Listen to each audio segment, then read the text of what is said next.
qu'il sera harcelé par les autorités françaises. 50 ans plus tard, une archive sonore, 3 photos et ses écrits politiques sont les seules traces qui lui aient survécu. Oum a dit que le mot d'ordre, c'est l'indépendance. Et c'est en remarquant ses activités et son intelligence, ses amis, en 1952, où l'UPC a demandé et obtenu d'être entendu à l'ONU comme pétitionnaire, que ses amis ont dit c'est lui qui va aller porter le message de l'UPC, c'est-à-dire le message du Cameroun aux Nations Unies. These are the Cameroons, British and French, between French Equatorial Africa and Nigeria. Oumniobé, en autodidacte, se plonge dans le droit international. Il découvre que le Cameroun n'est pas une colonie française, mais une tutelle confiée par les Nations Unies à la France depuis la défaite de l'Allemagne en 1918. Behind the doors of Conference Room 4, a meeting of the General Assembly is in session.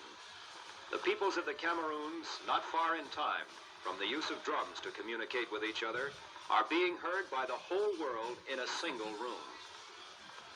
L'UPC a demandé à intervenir sur 3 questions.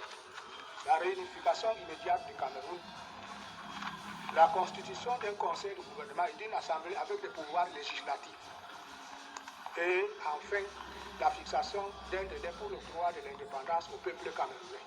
Telles sont, Monsieur le Président, les questions sur lesquelles le peuple de mon pays m'a mandaté pour venir ici. Je vous remercie, Monsieur le Président. Ce voyage de Oum a été, disons, un moment très très important pour l'évolution de l'UPC et même pour l'évolution politique de la masse camerounaise. Dès le moment où on a su que Oum allait partir chez les Blancs, et pas à Paris, mais beaucoup plus loin, à New York, pour aller parler des problèmes du Cameroun, mais c'est tout le pays qui s'est mis à s'agiter.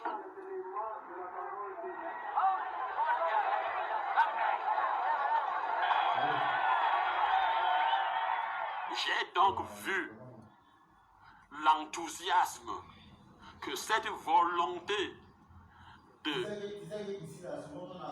d'acquérir l'indépendance, parce que l'indépendance pour eux était le fait. Vraiment, il faudrait que les acteurs de l'histoire le reconnaissent. Il y avait une brimade intolérable, inconcevable. Le leader de l'UPC est né dans la région des plantations, là où les hommes sont tombés par milliers pendant la construction des routes et du chemin de fer qui percent la forêt équatoriale. Chaque famille a donné 1 ou 2 fils aux travaux forcés. La main-d'œuvre est sous-payée, nombreuse et déracinée. Avec Oumniobé, les travailleurs prennent conscience de leurs droits. Des grèves éclatent partout sur son passage. On assiste à la naissance d'un tribun et d'un mouvement rapidement populaire.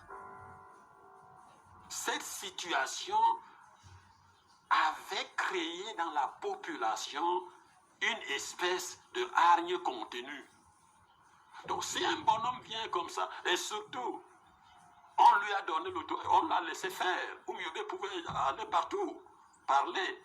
Il montait, il descendait. Moi, je vous dis, j'ai assisté à ces entretiens à Douala plusieurs fois. J'ai assisté à ces entretiens à l'ouest plusieurs fois, puisque le petit séminaire était à l'ouest. J'ai assisté à ces déplacements. Dans les cases, personne ne se doutait. Mais ce qui est sûr, c'est que ça créait un enthousiasme monstre. Alors, les acteurs administratifs, religieux, ont commencé maintenant à serrer. Le Cameroun marque, dès 1954-55, une grosse préoccupation pour la France qui doit gérer la transition entre justement les empires coloniaux et ne pas perdre de contrôle, avec une réorganisation particulière pour l'Afrique